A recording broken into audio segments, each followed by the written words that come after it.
नमस्कार प्रेक्षकांनो, मुरंबा मालिकेच्या आजच्या भागामध्ये मी आपलं मनपूर्वक स्वागत करतो. त्यामध्ये आता अक्षय आणि रमाचं लग्न लागण्यासाठी आता सगळी तयारी सुरू झालेली असते आणि आता अक्षयला सुद्धा लग्नासाठी फेटा बांधायला आता सुरुवात झालेली असते. तर इकडे सीमा ही आता रमाला नटवत असते. रमाच्या गळ्यात दागिने आणि रमाच्या कानात कुंडले ते सगळे आता सीमा ही रमाला घालत असते. पण त्याच वेळेस आता रमाच्या डोळ्यातून पाणी येत असतं आणि आज आपलं लग्न होतंय याची आता रमा आणि अक्षयला दोघांनाही काळजी लागलेली असते. सगळं काही व्यवस्थित होईल की नाही हे आता विचार दोघांच्याही मनात येत असतात.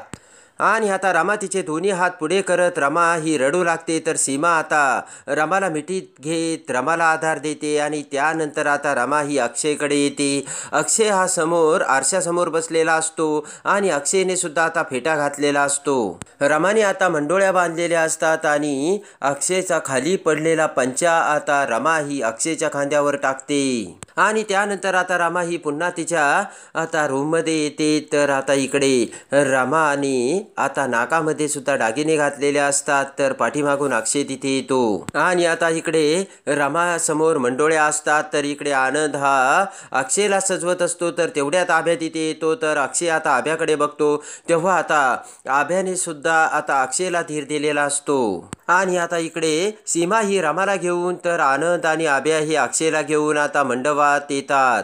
तेव्हा आता अक्षय रमाकडे बघत सीमा आणि आनंद सगळ्यांना म्हणतो की मला जरा हिच्याशी बोलायचं. तर सगळेजण मंडपात जातात. तेव्हा अक्षय आता रमासोबत बोलू लागतो. अक्षय आता रमाला म्हणतो की रमा, तू हा निर्णय बदलव, अजूनसुद्धा वेळ गेलेली नाही आहे. तर रमा म्हणते की काहीच नाही होणार, तुम्ही फक्त रेवासोबत लग्नाला तयार राहा, शेवटी आपल्या घराचा प्रश्न आहे. रमा म्हणते की काहीच होणार नाही, तुम्ही काळजी करू नका, माझं लग्न अगोदर होणार नाही. अगोदर मी गुरुजींना सांगितलंय तुमचं लग्न लावायचं म्हणून. तर आता अक्षय म्हणतो तुला हे सगळं बरोबर वाटतं का? रमा म्हणते नाही, मला सुद्धा याचा त्रास होतोय, पण आपला नाविलाज आहे, आपल्याला तर हे करावंच लागणार आहे. तर आता लगेचच रमा म्हणते की एकदा का रेवाचं तुमच्या सोबत लग्न झालं की मग रेवा तिच्या आईकडे जाईल आणि ती तिच्या आईकडे पैसे मागेल आणि रेवाकडे पैसे आले तर मग सांगायलाच नको ती काय काय करेल म्हणून. रमा म्हणते की मग हे सगळं करून काय उपयोग? तर आता अक्षय पुन्हा रमाला समजावू लागतो. अक्षय म्हणतो रमा, हे सगळं काय झालं, रेवाचं सगळं सत्य आपल्याला जगासमोर सांगायचं होतं ना. तर आता लगेचच रमा म्हणते की पण असं होणार हे आपल्याला माहिती नव्हतं. हात जोडून आता रमा अक्षयला म्हणते की आता तुम्ही फक्त आपल्या घराचा आणि आपल्या माणसांचा विचार करा, दुसरा कुठलाच विचार तुम्ही करू नका. रमाचा हात धरत अक्षय म्हणतो ठीक आहे, मी जे काही करेन ते विचारपूर्वकच करेन आणि आपल्या घराचा विचार आणि फायदाच बघेन. आणि आता लगेचच अक्षयची समजूत घालून आता रमा आणि अक्षय मंडपात आलेले असतात. तेव्हा आता मयुरी, रेवा, जान्हवी सगळेजण रमा आणि अक्षयकडे बघतात. जान्हवी म्हणते की आली. तर आता रेवा सुद्धा अक्षयकडे बघते आणि आता लग्न मंडपात येताच अक्षय हा रेवाच्या हातात आपला हात देतो आणि आता भटजींसमोर रेवाला आता अक्षयने बसावयास सांगितलेले असते. तर आता रेवाचा साडीमध्ये पाय अटकतो. तर रेवा ही झोकांट्या जाऊन पडू लागते. तर अक्षय व्यवस्थित रेवाला बसायला सांगतो आणि आता रेवा ही मांडी घालून बसते. तर अक्षय म्हणतो की व्यवस्थित बस बर का, खूप वेळ बसायचंय. तर रेवा म्हणते हो हो.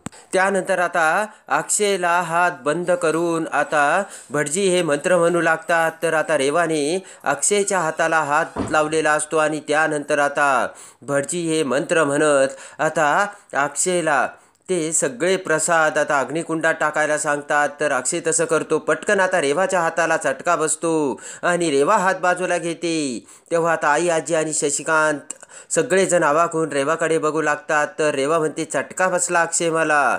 त्यानंतर आता गुरुजी पुन्हा मंत्र म्हणू लागतात. तर आता अक्षय हा रेवाकडे बघतो आणि विचार करतो की रेवा, हे जे चाललंय ना ते खूप चुकीचं चाललंय. काही जरी झालं तरी तुझं सत्य मी जगासमोर आणीलच आणि काय करू मी, असा आता अक्षयच्या मनात विचार चालू असतात. इकडे आता शेजारीच रमा आणि अस्मित बसलेले असतात. तर आता गुरुजी म्हणतात की विधी तर आता हा झालाय, तुम्ही उठून उभा राहा. तर अक्षय उठून उभा राहतो रेवा आता अक्षयला हात देण्यासाठी सांगते आणि रेवा ही उठून उभा राहते. तर आता अक्षय रमाकडे बघतो. तेव्हा आता रमाने अक्षयला सांगितलेले असते की तुम्ही आता फक्त आपल्या कुटुंबाकडे आणि आपल्या माणसांकडे लक्ष द्या, बाकी कुठलाही विचार करू नका, ही आता अक्षयला आठवते. आणि अक्षय आता रमाकडे बघतो. इकडे आता भटजी म्हणतात की चला आता आपण सप्तपदीला सुरुवात करूयात. आणि लगेच आता पाटावर ठेवलेली एक एक सुपारी बाजूला करत आता रेवा ही पहिली सप्तपदी पूर्ण करते. आणि त्यानंतर आता अक्षय हा अग्निकुंडात आता तो प्रसाद आता पुन्हा टाकतो. सगळ्यांना आता मोठा धक्का बसत असतो. एक एक जण आता प्रत्येक क्षणाला रेवा आणि अक्षयकडे बघत असतात. तर आता दुसरी सुपारी बाजूला करून रेवा ही आता दुसऱ्या सप्तपदीची फेरी मारू लागते. आणि आता सप्तपदीची दुसरी फेरी पूर्ण होताच हसतच रेवा अक्षयकडे बघते आणि रेवाचा हात आता तिच्या बोटामध्ये अडकवते. आणि तिसरी आता सुपारी बाजूला करत रेवा ही सप्तपदीतील तिसरा फेरा आता अक्षय सोबत घेऊ लागते. इकडे आनंद, आभ्या सगळ्यांना मोठी आता काळजी लागत असते.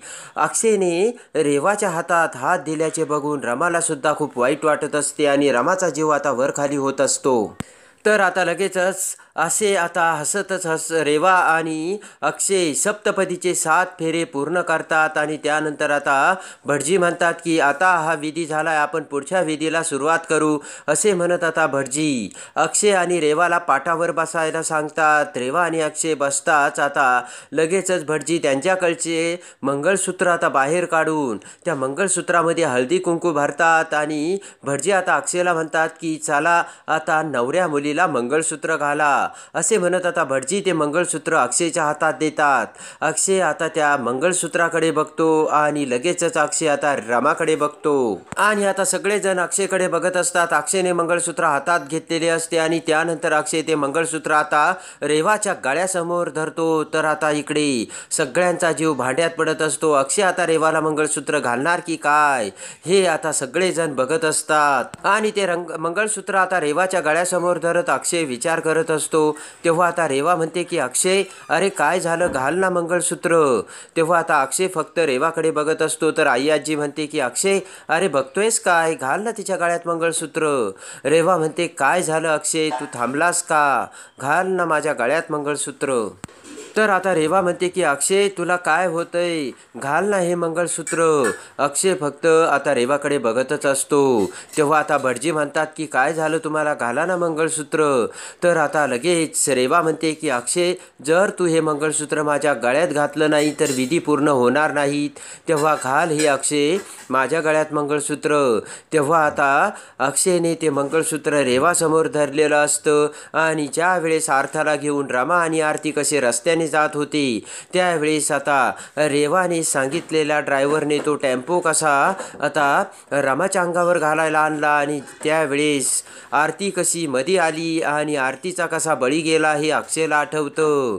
तर आता ऑफिसवरच्या गच्चीवरून रेवाने आपल्याला कसे खाली ढकलून दिले हे सगळे आता क्षण आणि रेवाचे पाप आता अक्षयच्या डोळ्यातून आता समोर येत असते. आणि ते सगळे आठवताच अक्षय हा ते मंगळसूत्र बाजूला करून खडकन त्याच्या जागेवर उभा राहतो. तर रेवा अक्षयकडे बघत म्हणते की अक्षय अरे काय झालंस. रेवा म्हणते की अरे काय झालं अक्षय. तर राग घेऊन अक्षय त्याच्या डोक्यावरचा फेटा लगेच खाली फेकून देतो आणि ते मंगळसूत्र देखील फेकून देतो. अक्षयचे ते विचित्र वागणे बघून आता शशिकांत, आई आजी, सीमा सगळेजण त्यांच्या जागेवर उठून उभा राहतात. सगळा मंडप आता हादरलेला असतो आणि अखेर अक्षयला झालं तरी काय, शेवटच्या क्षणी अक्षयने लग्न मोडले हे आता सगळ्यांच्या समोर आलेले असते. आणि आता आई आजीला सुद्धा मोठा धक्का बसलेला असतो. शशिकांत सुद्धा आता धक्का बसून उठून उभा राहिलेला असतो. आई आजीला अक्षयचे ते विचित्र वागणे बघून खूपच आता नवल वाटलेलं असतं. अचानक आई आजीवर दुःखाचा डोंगर कोसळलेला असतो. रेवा आता उठून उभा राहत अक्षयला म्हणते की अक्षय अरे काय झालं, तू का थांबलास आणि हे सगळं काय केलंयस. तर आता अक्षय म्हणतो की मला नाही करायचं हे लग्न. तेव्हा आता आनंद, अभि, रमाकांत सगळे जण आता अक्षयकडे बघत असतात. अस्मित सुद्धा आता अक्षयकडे बघू लागतो. तेव्हा आता आई आजी पुन्हा आता अक्षयला म्हणते की अक्षय अरे काय झालंय. तर लगेचच अक्षय म्हणतो की आजी मला या मुलीसोबत लग्न करायचं नाही आहे. तेव्हा पुन्हा आई आजीला मोठा धक्का बसतो. तर रेवा आता अक्षयला म्हणते की का करायचं नाही तुला माझ्याशी लग्न. तर आता रेवा आता मोठे नाटक करत म्हणते की अरे अक्षय तू असा का करतोस, आपलं एकमेकांवरती प्रेम आहे ना. तेव्हा आता अक्षय म्हणतो की प्रेम, कुठलं प्रेम ग रेवा, प्रेम म्हणतेस तू. अक्षय म्हणतो की रेवा तुझं माझ्यावर कधीच प्रेम नव्हतं, अगोदरही नव्हतं आणि आत्ताही नाहीये.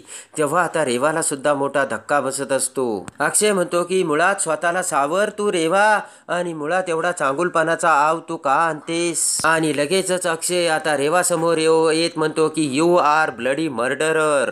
तेव्हा अक्षयचे ते बोलणे ऐकून आता सगळ्या जणांना काळजाचा ठोका चुकून सगळ्यांच्या पायाखालची जमीन सरकलेली असते. अक्षय म्हणतो तू खुनी आहेस, खुनी.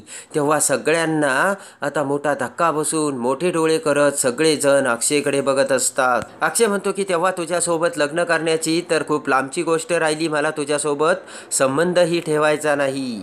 अक्षयचे ते बोलणे ऐकताच आता आई आजी अक्षयला म्हणते की अक्षय चेष्टा आता पुरे झाली बरं का, तू आत्ताच्या आत्ता खाली बस आणि रेवाला मंगळसूत्र घाल.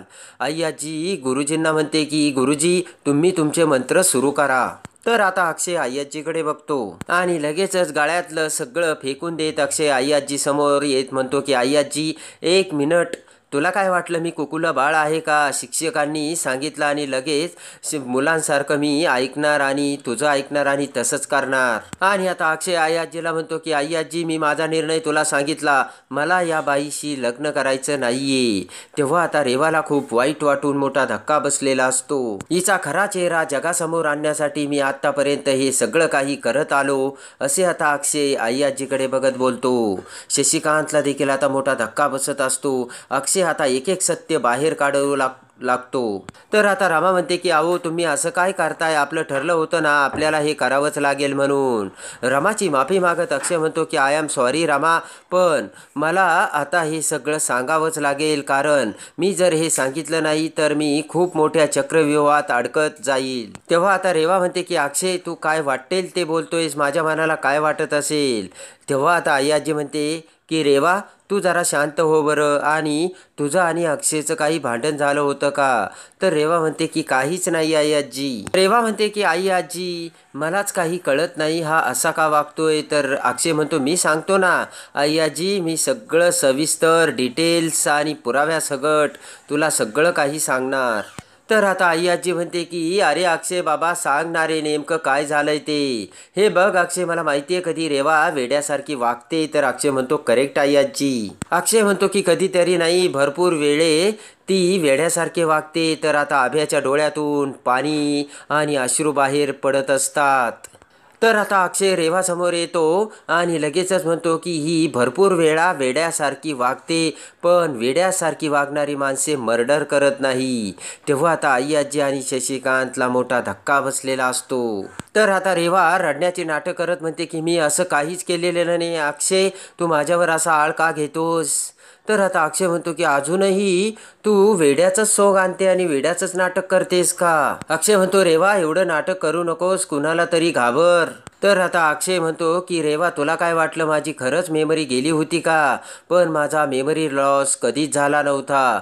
ते ऐकून आता रेवाला मोठा धक्का बसलेला असतो. आणि त्यानंतर आता अक्षय हे रेवाचे सगळे कर्म आणि सगळे पाप आता समोर आणतो. आरतीचा कसा मर्डर केला आणि माझा सुद्धा कसा मला मारायला तिने मला गच्चीवरून लोटलं, हे सगळं आता अक्षय आई आजी समोर आणत आता अक्षय रमाकडे बघतो आणि म्हणतो की रमाच माझी बायको होती आणि रमाच माझी बायको राहील. तर आता रेवाला मोठा धक्का बसलेला असतो आणि लगेचच रेवा आता आपले सगळे पितळ बाहेर पडले असे समजून आता तिथून पळ काढण्याचा प्रयत्न करते. पण आता रेवा ही मंडपातून पळून जात असताना रेवाचा पाय घसरतो आणि रेवा ही लगेचच खाली तोंडावर आपटते. आणि त्याच वेळेस ते अग्निकुंडातील जलते लाकूड घेऊन रमा आता रेवासमोर येते आणि लगेचच रेवाच्या समोर ते जळके लाकूड धरत आता लगेचच रमा रेवाला म्हणते की अगोदर आरती वहिनीला मारलं आणि नंतर माझं सौभाग्य पुसण्याचा तू प्रयत्न केलास. सांग आता तुझ्या मनातलं जे खरं आहे ते, आणि होऊ दे सत्याचा विजय. तर आता रमाने रेवाला आता भयानक सत्य सांगितलेलं असतं आणि रेवा आता त्या सत्याची रेवाकडून रमा कशी कबुली काढून घेते. आणि आरतीला मारून अक्षयला सुद्धा रेवाने मारण्याचा प्रयत्न केला हे सत्य आता आई समोर येऊन आई रेवाची कायमची कशी हकालपट्टी करते हे बघण्यासाठी आणि मुरांबा मालिकेच्या डेली अपडेटसाठी बेल नोटिफिकेशनवर क्लिक करून आपल्या चॅनलला लाईक करा, सबस्क्राईब करा.